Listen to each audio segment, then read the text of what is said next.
Okay. Hi, Joe. How are you? How you doing today, sir? Doing fine. Thank you. Thank you for coming on the show. Nice to see you. Thank you for inviting me. It's for me a pleasure and always a privilege for somebody to let me come rant on their show. Well, it's my pleasure. You're here to talk about a book. It's called Ethosism. Ethosism. Okay, that's a tongue twister. That's kind of hard to pronounce. Yes, Ethosism. because Yeah. actually the word ethos exists, but ethosism does not exist. That's how the name came about. What can you pick to explain this thing I'm trying to say? And when people Google the term, is only say one thing, this idea, just like capitalism or socialism. Okay. Well, when people talk about the ethos, I've heard people use that reference about it being in the sky or being in the clouds, right? Yeah, yes. So it was what really happened. The story is a funny one because I was driving and I do conferences and people keep asking me, what is this thing you're trying to say the alternative to communism, socialism, and capitalism? So I had to figure out what word can I use so to make a differentiation. So my wife was there. I told her Google ethos exists. I said Google ethosism. It does not exist. I said, well, from now on, this thing I'm trying to explain, we're going to call it ethosism. And that's how the name came about. Oh, I see. Okay, that's interesting.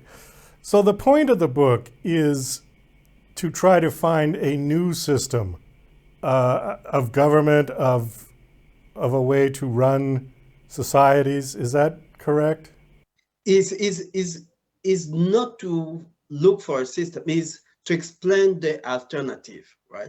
Because there's a study that say like one study found out that people they rather live in an equal society but fair than a society which is not fair. So I'm like, okay, now let's make a case. It's easy to say capitalism is bad, socialism is bad, but you gotta provide an alternative. But to provide an alternative, you got to make an argument. And in the book, I wrote a book before I talk about ethosism, right? I think is 10 years ago, probably. But people keep asking me, what is this thing? So I wrote an entire book to explain it. This is the argument why we need to adopt this new system and why capitalism and socialism is not suited anymore to the 21st century reality. Okay, explain to me just quickly why capitalism and socialism are not suitable, if they ever were.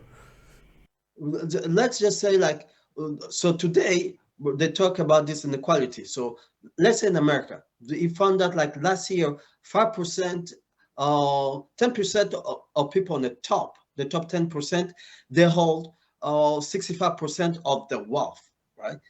50% of the people at the bottom, they hold less than 3% of the wealth. I'm like, okay, maybe just coincidence or reflection of some reality. But when you compare these two groups, right, the one at the bottom, most of the time, labor class, they get a nominal wage, not even a real wage. And the one on the top, they get a percentage of a surplus. So there's like a double standard how people get recompensed for the work that they do or what they bring on the table. So is that correct? Maybe, right?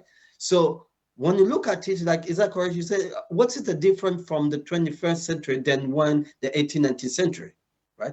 Before people, the one with the money had to open the factory, finance the factory, but also pay for the training of the labor, right? They came from England, from the farm to urban area to simplify the idea. But today, one of the paradigm shift is we own our means of participation. We acquire and own our means of participation. There's a reason why, like in the US, student loan amount to 1.6 trillion, right? We get debt to get quality means of participation. And when you go to find a job, they ask you for a resume, right? They ask you what you know, what you did before, where you went to school, the degree. Even in McDonald's, right? They still ask you for a resume. Means you tie in your means of participation, right?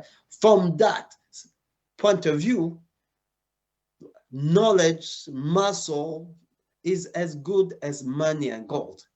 And from that argument, that's what ethosism say, let's go to the pirate ship where nobody got a salary. They all had the percentage of the loot. Everybody should get a percentage of the profit, all the surplus created by this enterprise, which means this. Unlike socialism, the communists, that take away the middleman from this equation, which is the state. And unlike capitalism, what it does, it curbs the proliferation of this billionaire, but also it creates this better quality and expansion of the middle class. So that's what makes the difference. That nobody should get a wage, right? We all should get a percentage of the surplus. Who decide what percentage? We all decide. Anybody who get hired in this enterprise, in this business, in this dialogue, they go together, they decide what the enterprise, right, what the company figure the quality or what worth the means of participation and right, in this, again, I repeat again, in their enterprise. That's what to make a difference. But the argument is we're not anymore in the 18th century, 19th century. People own the means of participation, which is as good as gold, as money. All right. If I was an entrepreneur, if I have an idea that I want to turn into a company that could be worth billions of dollars, how is there any motivation for me to pursue this idea? In other words, people need an incentive of providing jobs, and having to split the profits with everybody that works there might not be a good enough incentive. People are greedy. Because they're not providing a job. They need other people, right? Well, the same way to say, like, okay, I'm an entrepreneur, I have this idea, I got a loan. What do I propose? I pay a percentage on the loan, right? What don't I just go in the bank and say, give me your money, and I'll just give you a cut, right? A salary or a wage and your money back, right? If we already go get a loan and say to this capitalist, the moneyer, as I call them, we accept that we're going to give them a percentage, right, in terms of share of the company. We should also admit, like, yes, even though I have an idea, to get it done, I have to bring other people. I'm not providing a job. I'm tying my means of participation, which is my idea, to other people's skills, right, or muscle. Right? We all bring together, we all are tied in this enterprise to produce surplus. With that one part, it's not going to work out. But in the 21st century, we still use this primitive notion of labor class, which is, they don't have means of participation, right? If they come, I'm providing job for them. I'm providing a living from them. All the thing that do is they come in the company, and, it's like a privilege that I'm offering to them, which is not the same we're not anymore in the 18th century, right? Your incentive is bringing the best to tie in, right, the means of participation, to bring your idea to life, to make $1 billion, right? That's your incentive. Okay. Do you think everybody should be paid equally? Like the CEO should make the same money as the one who cleans the floor? No, they should not be paid equally, but they should be paid the same way. That's the difference, what I'm saying. Like, yes, we're going to be in a society of inequality. But like the research says, if equality is fair, is justified, yes, we're going to be fine, right? But right now, the equality is not justified, right? You have Jeff Bezos who's becoming soon a trillionaire, but what about the people who work at night at the airport, taking packages for Amazon? They have tied in the means of participation just as Jeff Bezos. It's up to Amazon to, in that discussion, to say in the percentage of profit, the person work at the airport or the one who deliver Amazon packages, what worth their means of participation? I truly believe it's not zero, right? Jeff Bezos also, his means of participation, it should not be 80%, right? So everybody, that's a discussion that's going to be put in play in enterprises to justify how much percentage each one should get. It's the responsibility of the owners of the business to do this, right? Not the government. No, that's what I say. I say, like, this takes away like in communism, unlike communism or socialism, it takes a middleman, right? Right. And even in capitalism, what it does, it takes away the notion of minimum wage, right? All of this is people in the enterprise, they will have a discussion about it. Means the incentive, because you get a percentage to bring my idea to life, you gotta be the best at what you're doing, right? So that's what is going. It's going to be an inter discussion if somebody start a business. The one thing that you brought up that I do like, there are a few companies that are doing that, is where they provide the education for you on a contractual basis on the condition that you come in, you'll get paid, we will teach you, and then you stay with us for X amount of years working, rather than going to some public or private university and getting a general degree in whatever, and then trying to apply for a job that may or may not have anything to do with the degree that you got, Yes. right? But for me, even if this company bring you in and so-called train you, they want you to have a fundamental, right? Like if today in America, it's hard to find a job, even a training, if you, let's say, computer illiterate, right? You must have acquired some basics somewhere else. And it costs you time or money for you even to understand what's going on in this company. Well, that's true. Although I think a lot of that could be gained in high school, which theoretically is free education in this country. Well, yeah, theoretically, but we pay taxes. And Right. now imagine in 18th century, there was no high school, right? Even that, somebody had to pay somebody to provide that service for the labor class to learn how to count, how to write, right? Even those basic, the one with the money had to pay for all that. So it was right there, they should like get the lion's share because their money is doing everything, right? Even the one with the idea, sometimes they didn't have really the complete idea. They had to have the person with money who will foot the bills for everything. So they get the lion's share. That's the argument that I have today to say it doesn't make any more sense today in the 21st century, because even if you go to what I call third world country, more than ever before, people on the means of participation. A country like Congo, right? I'm originally from Congo. At independence, 1960, there were only 3 people who had a college degree. Three, Three. right? Wow. The entire country. 3 people in 1960.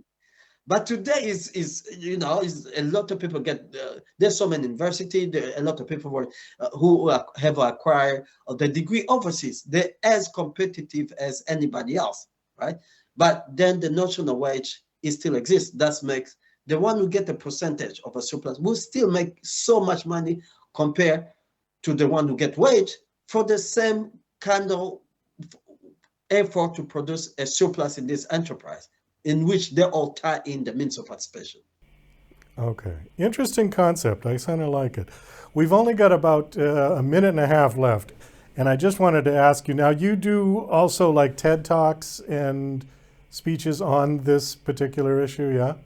I've not done TED Talks. What I do, I travel and I have people can Google some. I think there's some talk in YouTube, but most of the time there's cartoon that explain my idea on YouTube, trying to simplify it and make it more local basis explanation. So yes, so TED Talk, not yet. Not yet. But Well, talking okay. university around the world, especially in developed world, which I said the difference between the US and them. The US, we are so good at creating, the developed world are so good at creating prosperity, but we suck at distributing, right? Sharing prosperity.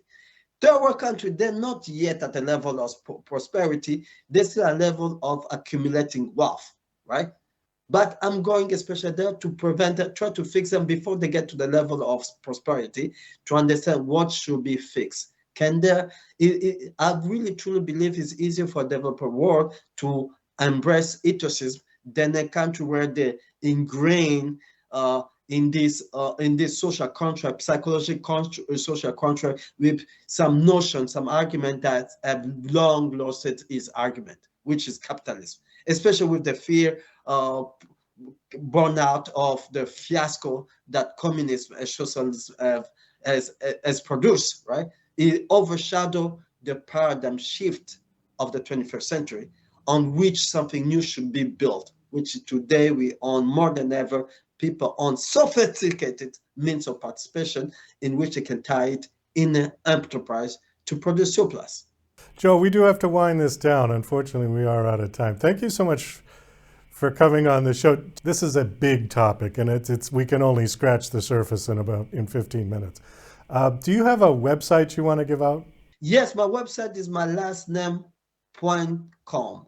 But I invite people most of the time to Google just Joe M. Sekimonyo. So they can see my page, my books, and my talk. And yes, if they can understand and contribute to the crusade that I'm trying to, on my crusade, providing or making people understand the alternative to capitalism, which is not communism nor socialism. Okay, great. Well, thanks again for coming on. It was nice meeting you, nice talking to you. Best of luck with your book and your speaking. Thank you for inviting me.